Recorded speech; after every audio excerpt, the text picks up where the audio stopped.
Good morning. It is just almost 11 UTC on the first day of Q4. So October 1st, Tuesday, here we are going through everything. Lots of uncertainty in the market, especially given geopolitical stuff and what's going on in the US with the longshoremen. We'll dive into everything and then focus on Bitcoin. So, big thing number one, obviously, looking at the economic data coming out, non-farm payroll changes Wednesday, then we get initial jobless claims. So, some decent amount of data coming in through Friday. Also, from Powell's own mouth, speaking about the rate cuts, they're not expecting like drastic rate cuts, so that might reduce the next cut potentially to 25 basis points instead of 50. Although technically 50 is kind of like a panic cut size wise. Instead of doing clips of 25 basis points. In any case, those are the major stuff coming out. The big ones really affecting price will likely start to happen Friday, especially Thursday. There's gonna be a couple, especially initial jobless claims, and then non-farm payroll change. So, anyways, or non-farm employment. That's the overall economic data. Just to kind of harp also on the U.S. port strike, it's occurring, and the amount. I did a post on X on this already, explaining how that kind of aftermath would be. Effectively, every day that they're on strike, apparently it takes up to 7 days to normalize after the fact. So the fact that this is happening, with like what 35, 34 days left in the U.S. election after a major catastrophic hurricane like has destroyed the southeast by in large parts. So pretty crazy stuff happening on top of the Middle East and the ramp up there. So just keep an eye on this. This is developing as we speak, and the long term implications are devastating. The way they're looking at it is really simple: is are they going to let this wreck the economy, or are they going to turn the printers on full blast and inflation goes wild again? So we'll see what happens. Looking specifically over at Bitcoin. So first off, looking at the long short ratios, we talked about how people were trying to long into the weekend, and then obviously that's been increasing significantly as of the 30th. Lots of longs increasing. The only upside right now is that we're seeing a little bounce in the market, and people are attempting to short, hoping for a continuation of the breakdown. We want to see this continue coming back down. It's still quite close to 50-50. Still more long than short. It's not as good as the conditions for upside were previously, but the further this comes down, we'll see how the market reacts. The majority of the liquidity is still below us. Locally, it's when we start getting back up into the highs and start really going after that higher time frame stuff that it becomes really significant. But this is good. We're going up like slightly in the market. Retail is attempting to try and short this. That's good. We want to see that hold. We don't want to see downside with longs increasing, which is what we saw yesterday with that big dump out going into the Monday open. Looking into funding rates, overall bearish.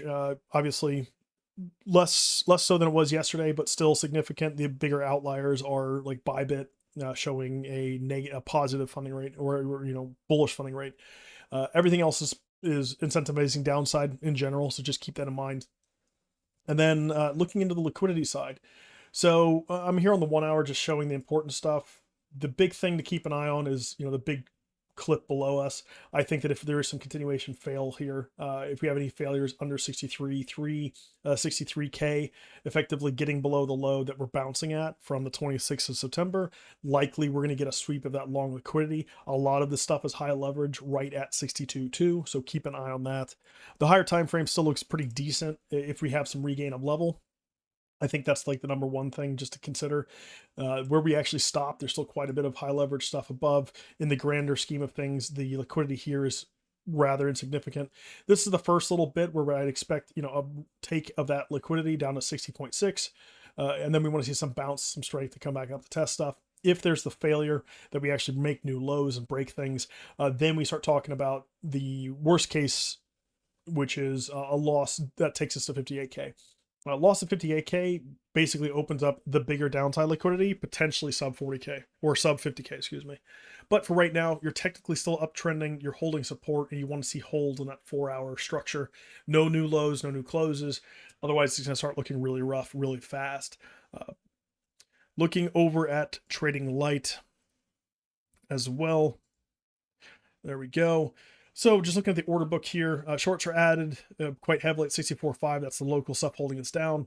Simultaneously, the longs from yesterday are still in place. Some of them got filled, some didn't. But longs are also being added down at 62K and 61.5.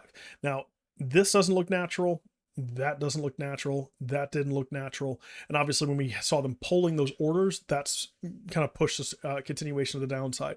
So I'd like to see that change. Open interest is actually coming off, and we're getting some punishment of late shorts coming in earlier this morning. If we go a bit lower in time frame and then look at the TPO and footprint, first off, local TPO is, yes, we're okay. We're above stuff. Again, it looks decent for a continuation move up. The first major gain happens at 64.5, 64.6.